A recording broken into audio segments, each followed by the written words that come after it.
Predators just don't sit around making hats out of rib cages. They conquered space. But that's not what's on the horizon. Should I be worried? Riley. Hey guys, how's it going out there in YouTube land? RetroNatics back again with another movie review tonight. We're going to be discussing 1987's Predator, directed by John McTiernan and starring the big action star of the 80s, Arnold Schwarzenegger. So, man, I'll let you go ahead and kick it off. We've been talking about this tonight, and we figured with the upcoming release of The Predator, directed by Shane Black, coming up here in about, I think, about a little over, almost 2 weeks. Yeah, a couple weeks. Maybe less than 2 weeks away. We've already got our tickets to go see it. And, man, I've already told you, of course, that I'm a little worried about it. Shane Black disappointed me with Iron Man 3. It started the whole mythos of the Predator. And really, this is it's one of those classic, it falls into the category of a classic Arnold film, but it's also one of those classic Alien films as well. You know, like we had the more serious Alien or Aliens films before this. Right. And this was, it's kind of like a different direction. Like this is more of a smarter Alien film, but you know, like this is one that, when this came out, I guess the people that made this film wanted to kind of put together like some of the strongest like dudes out there, like Green Berets, this or that, like these special forces people. Mm-hmm. And basically it's a movie where they, you know, they meet their match in this, and they get hunted down by this space alien. But you know, Arnold's the star of this film, so he's the one that survives. And basically, you know, I think we were mentioning earlier that this came as, like, I remember reading online that this came out as a joke, kind of like it started as a joke with you know, the whole talk about Rocky fighting the Russian and stuff, and they basically talked about like, you know, like, well, let's just, you know, what's next, Rocky versus E.T. But they actually made something bigger out of this. They made an entire universe. You know, Arnold's this commander, you know, like I guess a leader of a group of commandos and stuff. Yeah, he calls them a rescue team. We're a rescue team, not assassins. They call him Major, so he seems to hold the rank of Major, or at least maybe he did at one point in time in the past. It never really goes too in depth into their backstory. You get a few little snippets here and there. Do you remember Afghanistan? Trying to forget it. Come on. Seen some badass bush before, man, but nothing like this. I hear ya. This shit's something. Makes Cambodia look like Kansas.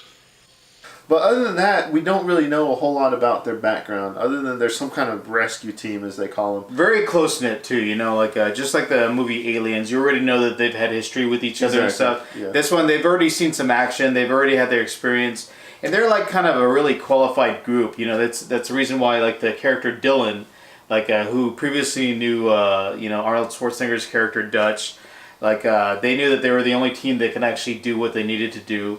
And it was supposed to be an extraction, you know, like, plan and stuff, but it ended up being some sort of other thing. Like, Dylan needed to grab some sort of information, you know. Well, yeah, they were trying to get some intel, but I think they were also trying to stop the trafficking of certain weapons and stuff across a border of some country into another one. And basically, these little guerrilla faction was being aided by the Russians, is what it turns out to be. And of course, this was back during the Cold War era, is when this movie is taking place. So politics of that time kind of did bleed a little bit into the movie, but I mean, it's only there for a fraction of the movie, and if you blink, you miss it, you know. And it really has no bearing overall in the movie, because I mean, it's an alien. It's groundwork. That's all it is. Groundwork to be able to show these what you know, what these commandos can do in action and stuff. Right. And like, really the whole point of it is to show that this thing from outer space, this alien,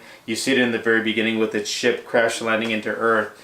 But this is like an extreme, you know, like hunter, like a very like sophisticated world hunter, basically. You know, so they're going after these guys, and he really doesn't have that much like a difficulty picking these people off and stuff. You know, like despite like their skills and everything, but. Yeah, I mean, we get to really see like the seriousness of this, you know, Predator character. You know, like that we see later on in films. But we see these commandos picked off. You know, Jesse Ventura is this tough guy in the very beginning. You know, like, you know, busting balls with his you know, crew and stuff about, like, you know, who's tough or whatever. But he's the first one that gets killed, you know, and Actually, Hawkins. Hawkins, Shane yeah, Black sorry, is the first yeah. one to get killed. Exactly. Blaine Jesse Ventura is the second one to get killed. So Hawkins, yeah, the guy played by Shane Black, he gets Always- picked off, you know, but Always cracking jokes. He always seems to be trying to make Billy laugh, which I don't know. I guess there was some kind of strange friendship between the two of them, and he was just always trying to get Billy to laugh. Predator, though, I gotta admit, man, it really has a lot of the properties that make a great movie. It had a pretty decent script. Really, I don't think there's a whole lot of dialogue in it. I mean, there is some, but it doesn't take over the entire movie. It's not a movie of dialogue. There's a lot of scenes of stillness, or at least quietly moving through the jungle using hand signals and stuff in order to get to their objective and complete their mission. It's a really good movie. One thing for me, of course, because I saw it when I was still just a kid, it does build up suspense very, very nicely. You know, these guys are dropped into the jungle on a routine mission, or at least what looks like a routine mission, and unbeknownst to them, they're being stalked by something. But that something doesn't make its presence known until much, much later in the movie. I mean, you go, I don't know, maybe almost halfway into the movie before you even get introduced to the Predator. And then, as you said, he begins picking them off one by one. This movie terrified me when I was a kid, man. I was freaked out of the Predator. And I mean, to me, that's a great effect, really. It really hit its mark with that.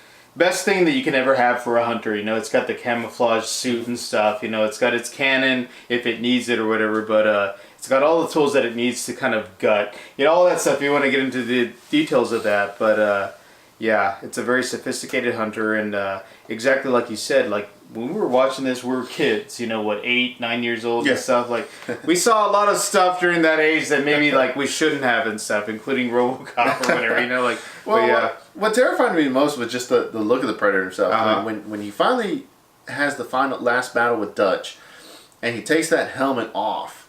I mean, they really held back as long as possible until they finally did a full reveal of the creature. And I mean, when I saw it, it was terrifying to me. I mean, it scared the hell out of me. It was hideous, but yet I remember it actually looked so good. I mean, it looked real. Yeah, definitely. It looked very like lifelike and stuff. It looked very crab-like and everything, and yeah, it was a great reveal. You know, being such a huge Arnie fan now, it's like, damn, this guy really got his ass kicked and stuff. You know, but yeah, he got put, you know, through everything and stuff. But Arnold's ingenuity, or you know, Dutch's ingenuity in the movie, like he actually did, you know, use some hunting stuff against him, like the booby traps and everything, and it actually did not quite work out. It almost didn't work out. Yeah. I mean, in the scene, as you can see, you know, the Predator sees what the trap is. He sees the little points that are right there. He knows that if he goes through that, something bad is going to happen to him. So he's like, hey, I'm just going to go right around. And that's what he does. And then he gets overconfident. He thinks he's got Dutch for sure. And I think, you know, looking at Dutch, he thinks he's a goner too. But then he sees his last little break there, which is the rocks hanging. Mm-hmm. He kicks the stick out. The trap activates. Instead of snagging the Predator where it was supposed to, the counterbalance, or whatever you want to call it, that sack of rocks, lands right squarely on the Predator, and that's what takes him out.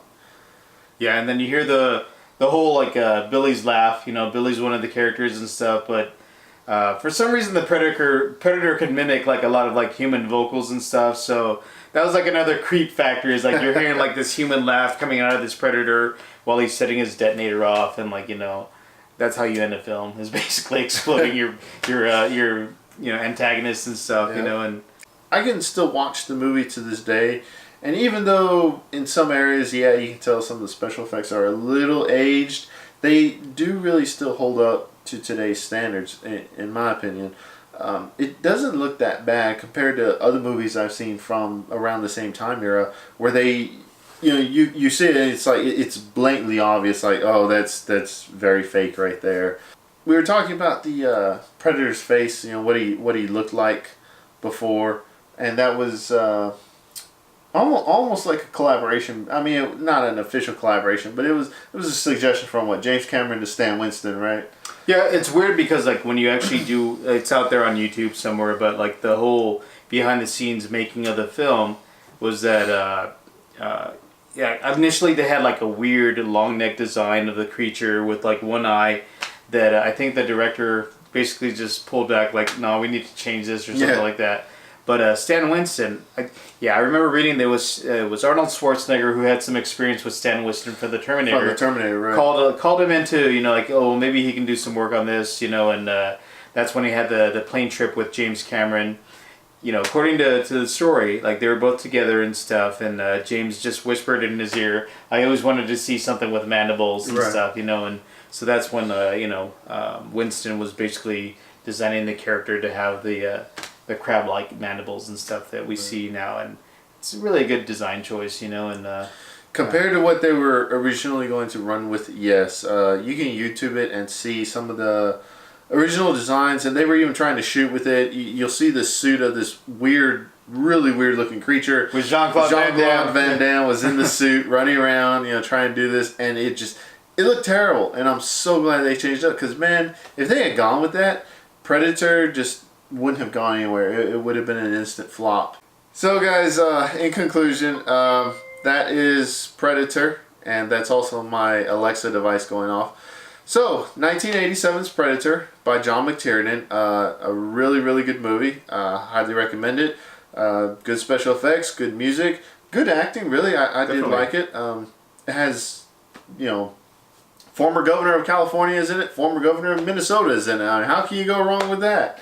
So it was a great movie. Give it a shot if you haven't seen it. Anything else you want to add? That's it, man. Good classic film. Yes. Yes, it is. All right, guys. Well, we will see you guys later with another movie review soon. Have a good night. Have a good one.